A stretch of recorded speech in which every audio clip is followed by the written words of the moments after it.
Merci d'être fidèle à nos programmes. Bonsoir et bienvenue dans ce 19:45. L'actualité de ce lundi fortement dominée par du foot. Le premier match du Sénégal dans cette CAN 2021 s'est soldé par 1-0 face au Zimbabwe. Une victoire des Lions du Sénégal qui laisse un goût assez amer aux supporters. Le coach Aliou Cissé va livrer ses premières impressions de ce premier match en début de journal. D'autres réactions à suivre. Sadio Mané, auteur du but sur penalty, s'en félicite. Idrissa Gana Gueye également, et ils espèrent tous les deux retrouver leurs coéquipiers touchés par le coronavirus avant le match contre la Guinée vendredi prochain. Et sur les droits de transmission de la CAN, le CNRA a mis en demeure des médias sous prétexte qu'ils n'ont pas les droits exclusifs. Seule la RTS est détentrice de ces droits justement. Et vous entendrez le secrétaire général du Synpics, Bamba Kassé, exprimer son désaccord sur cette exclusivité accordée à la RTS.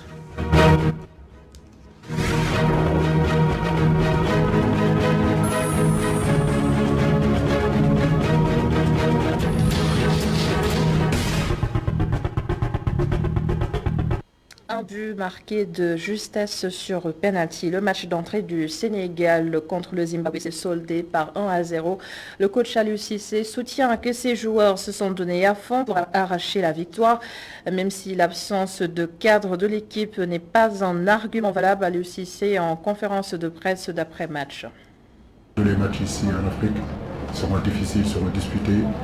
Et je crois que ce qu'il faut retenir sur ce match-là, c'est que malgré nos absences, on a pu empocher les 3 points à force de détermination, à force de ne pas abdiquer. Je félicite vraiment nos garçons. Vous avez la chance d'avoir de grands joueurs à votre disposition, c'est toujours beaucoup plus facile. On a pu travailler pratiquement pendant 10 jours où Koulibaly n'était pas apte. Koulibaly est venu nous rejoindre, je crois, dans le groupe juste 3 jours avant qu'on arrive. Donc l'axe central, comme il y a encore Abdou Diallo et Pape Abou Cissé, Mbaye et Touré ont travaillé pratiquement pendant une semaine. Dans ma tête, je pensais que Kouli ne serait pas apte en réalité contre le Zimbabwe, mais je ne pensais pas que c'était le Covid qui allait le toucher. Donc dans notre tête, on avait déjà anticipé cet axe-là, on les avait laissés travailler ensemble, cette défense-là. Donc ils ont créé quelques automatismes. Je pense que dans l'ensemble, ils ont su gérer quand même les attaquants du Zimbabwe, même s'il y a eu quelques erreurs. Unique buteur du match, Sadio Mané se dit heureux de cette victoire du Sénégal. L'attaquant des Lions reste optimiste pour la suite de cette compétition. La réaction de Sadio Mané recueillie en zone mixte par Sekou Seydi et Babacar Ndiaye. Comme je l'ai dit, on peut tous avoir Koulibaly, on les doit pouvoir, on crée bien sûr Ismaïla, mais c'est la vie. La vie est aussi, du coup, les autres ont su nous ont qu'on peut compter sur eux. Et donc ça veut dire que nous sommes une équipe. Et une équipe solidaire surtout, tout le monde fait la différence. Et c'est quelqu'un de très positif malgré tout. Quand j'ai déposé le ballon, dans ma tête, j'ai pensé que j'allais marquer et que ça a été le cas. Bon, j'étais chanceux quand même. Avec sérénité, avec humilité surtout. Vous savez, on va essayer de prendre match par match. Vous savez, la CAN n'est pas du tout facile. On aura pas une belle équipe guinéenne qui va rien lâcher. Mais bon, nous aussi, on va rien lâcher parce qu'on a un objectif bien défini. Donc, on va aller se battre pour nous-mêmes et pour le peuple sénégalais. Capitaine en l'absence de Kalidou Koulibaly, Idrissa Gana Gueye estime que cette victoire est importante pour l'équipe du Sénégal. Le milieu de terrain des Lions espère retrouver ses coéquipiers touchés par le coronavirus avant le choc du groupe B vendredi contre la Guinée. Regardez.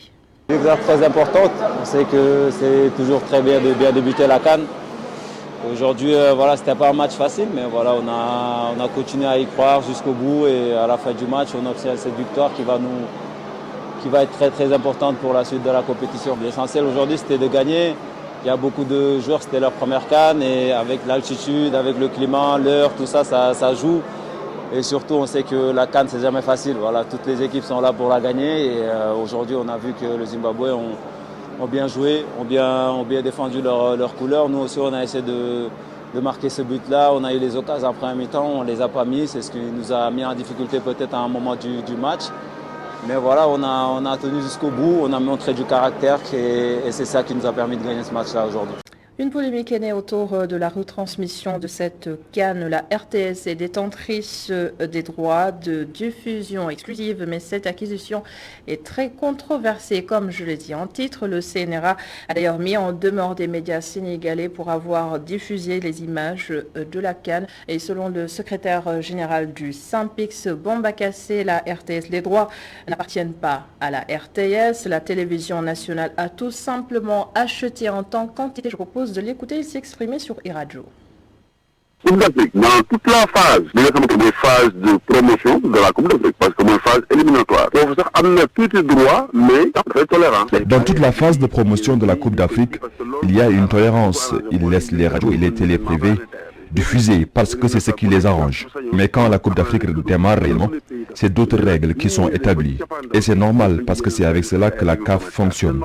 Le problème avec les droits acquis par la RTS, parce que j'ai entendu dire que la RTS a refusé de donner le signal aux autres télés et radios, mais est-ce que la RTS même a le droit de le faire? Parce que les droits n'appartiennent pas à la RTS. Elle a juste acheté une partie des droits en tant que télé et radio, comme dans d'autres pays. Il faut que les gens viennent et qu'on discute autour de la question, parce que ça dépasse le cadre de la Coupe d'Afrique ou de la Coupe du Monde. Ça concerne l'économie des médias. Il doit y avoir une concertation. Les droits radiophoniques, de plus en plus, seront des droits exclusifs ou vendus. Tout le monde doit le savoir. Là, c'est la Coupe d'Afrique et ce sera encore pire pendant la Coupe du Monde. Maintenant, on a les voies et moyens pour que les radios privées sénégalaises s'associent et cotisent pour acquérir une partie des droits. Mais il faudra se renseigner davantage sur les droits et comment les exploiter et la différence entre le caractère exclusif du non exclusif. Voici maintenant le bulletin santé du jour. 476 nouvelles contaminations au Covid-19 ce lundi, 1 décès et 5 cas graves en réanimation. Alors qu'Omicron n'a pas fini de nous surprendre, on parle d'un tout nouveau variant apparu à Chypre, Deltacron, qui serait né d'une fusion des souches d'Omicron et Delta. Les recherches se poursuivent du côté des laboratoires, mais des scientifiques affirment déjà qu'il s'agirait d'une erreur de manipulation. Les partis politiques et coalitions de partis sont en pleine campagne électorale pour les locales de ce 23 janvier. Le mouvement Sénégal Mansour Macky appelle à la non-violence. La majorité présidentielle, tout comme l'opposition, sont appelés à maintenir la paix et la stabilité. La présidente du mouvement, Adia Mariam Diallo, porte le message. Qui est en train de mettre aujourd'hui le Sénégal sur les rails de l'émergence, qui est en train aujourd'hui de développer le Sénégal à travers ses programmes et ses projets. Donc je pense que la nécessité aujourd'hui, c'est que le Sénégal soit uni autour de l'essentiel, autour de la paix. Nous allons vers des élections très tendues, mais nous demandons que ces élections se passent dans les règles de l'art, dans un climat apaisé, dans un climat de paix, un climat social, mais que les candidats du Benno Bokk Yakaar, la majorité présidentielle et celle de l'opposition puissent présenter des programmes cohérents, des projets de société, des plans directeurs, des plans d'action qui peuvent convaincre les populations à adhérer à leur cause pour le reconduire, mais pas inviter à notre jeunesse, nos enfants dans la rue, à aller se faire tuer, se faire blesser, se faire percer par des couteaux, ce qui est injuste. En tant que maman, en tant que femme, en tant qu'éducatrice, nous convions tous les Sénégalais à prendre la responsabilité, à s'assumer, surtout aux pères de famille, aux mères de famille, de concentrer la jeunesse. L'enjeu est de taille. Pour que des élections puissent se passer en paix dans ce pays, on n'a pas besoin de tuer quelqu'un ou de blesser quelqu'un. Que vraiment, que le meilleur gagne, mais dans une large démocratie et dans une conscience parfaite et dans une unité parfaite en cohésion sociale avec notre esprit, notre cœur, et que le pays gagne dans cela. Nous sommes des prescripteurs de la paix, donc nous allons fédérer les forces. Nous allons accompagner le président pour rendre visible son travail, mais aussi l'accompagner pour que la paix et la stabilité règnent dans ce pays. Parce que c'est dans la paix qu'il faut travailler, dans la quiétude. Et empêcher à ceux-là qui prétendent dire à quelqu'un « lève-toi et je m'asseye », de comprendre que c'est dans la démocratie que le président a été élu. Il a aussi fait la confiance des Sénégalais. Donc nous laissons travailler tranquillement dans la quiétude jusqu'au terme de ce mandat. Maintenant, le reste, on verra. L'avenir est là. Seul le futur appartient à Dieu le Tout-Puissant.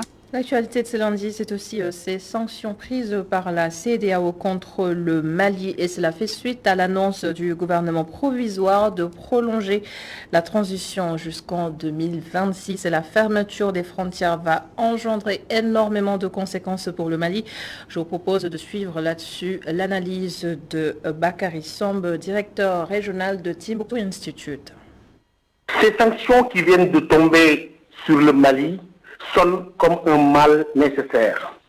Il serait un précédent dangereux dans cette région de laisser perdurer au pouvoir une junte qui est arrivée par un coup d'État, non seulement par un coup d'État, mais en s'arrangeant le droit de rester 5 ans au pouvoir. Ceci est inacceptable. La deuxième dimension, c'est une dimension pédagogique. Si l'on sait que dans la Guinée voisine, nous avons la même situation et que la CEDEAO devra aussi prendre des sanctions. Pendant plusieurs sommets, la CEDEAO a essayé de ménager les populations maliennes, et même dans ces dernières sanctions où les produits alimentaires et d'autres produits pharmaceutiques n'entraient pas en ligne de compte pour ces sanctions. Mais je crois qu'aujourd'hui, il faut, malgré le vent de nationalisme qui souffle dans la région, savoir raison garder et se prémunir de l'instabilité au Mali, c'est se prémunir de l'instabilité au niveau sous-régional. Notre reportage du jour sur le petit commerce au Sénégal dominé par les commerçants guinéens. Ils sont dans les marchés ou dans les rues de Dakar, des hommes et des femmes qui souvent vendent des fruits ou des légumes. Selon eux, ce petit commerce leur facilite le séjour au Sénégal. Mama Aïssata Kamara et Mafalfal nous racontent leur réalité dans ce reportage. La vente de fruits, légumes, petits cafés ou encore d'arachides sont entre autres les petits commerces qu'exercent certains Guinéens au Sénégal. Dans certains points de vente, le constat est vite fait. Cette vendeuse de mad vit au pays de la Teranga depuis plusieurs années. Elle occupe cette place depuis 10 ans maintenant et attire la clientèle. Madame, mango, cerise. Les mads sont très sucrés et les clients aiment beaucoup. Ça marche très bien, machallah. Le commerce marche très bien. Les mads se vendent très bien. Chaque jour, je les vends tous. Le petit commerce est aujourd'hui pour de nombreux vendeurs guinéens une source de revenus, comme ce commerçant, père de famille.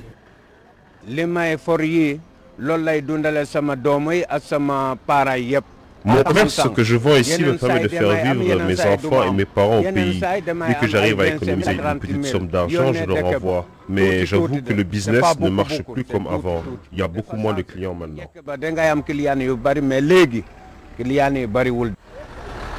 La plupart des clients apprécient la qualité des fruits de Dame Diallo. Je suis venue ici pour acheter des fruits, du mad précisément. Je suis une cliente fidèle de la dame. On achète à chaque fois à la descente et tout. Parce qu'on aime les fruits qu'elle vend, de la mad, il y a tout. Il y a du diabaré aussi. Et du Dakar, il y a tout. Il y a des guerres et tout.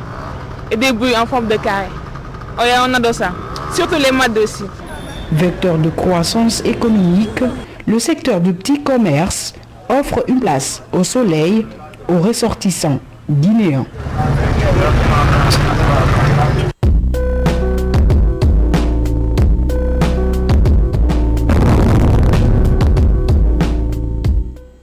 L'enquête de ce lundi nous emmène en centre-ville à la rencontre de ces jeunes Sénégalais gérants de parking non conventionnels. 500 francs pour se garer à Dakar Plateau. Cependant, des questions restent à être élucidées. À qui appartiennent réellement ces espaces? Où va l'argent collecté? Le sujet est réalisé par Omar Khan et Moussa Fall. Difficile de se promener dans la ville de Dakar à cause des embouteillages. Trouver un endroit où se garer, un autre casse-tête pour les automobilistes. Alors là, on a de sérieux problèmes de là où se parquer en ville. Ouais, ça c'est depuis toujours, hein. Depuis des années. Il y a tellement de véhicules à Dakar, il n'y a pas d'espace de stationnement. Pas d'espace de stationnement disponible, donc pas surprenant de trouver un sabot à la roue de sa voiture. À moins que vous connaissiez un de ces jeunes gérants de parking. Les espaces de stationnement ne sont pas payants a priori, mais les gérants attendent toujours quelque chose en retour. Ici, j'ai l'habitude de venir. Bon, il y a des jeunes qui travaillent ici. C'est eux qui ont l'habitude de me garer. Et à chaque fois, je paye moins de 500 francs. Bon, c'est pas fixé quoi.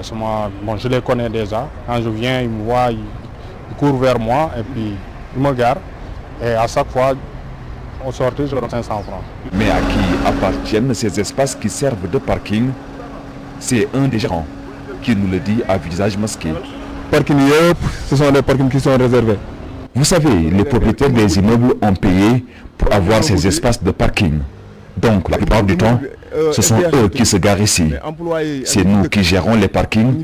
Donc, s'ils sont absents, on peut permettre à d'autres personnes de se garer en échange d'une petite pièce qui n'est pas du tout obligatoire.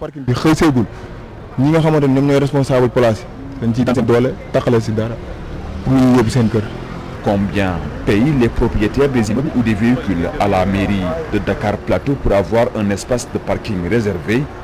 Nos multiples tentatives de joindre la mairie de Dakar Plateau sont restées vaines.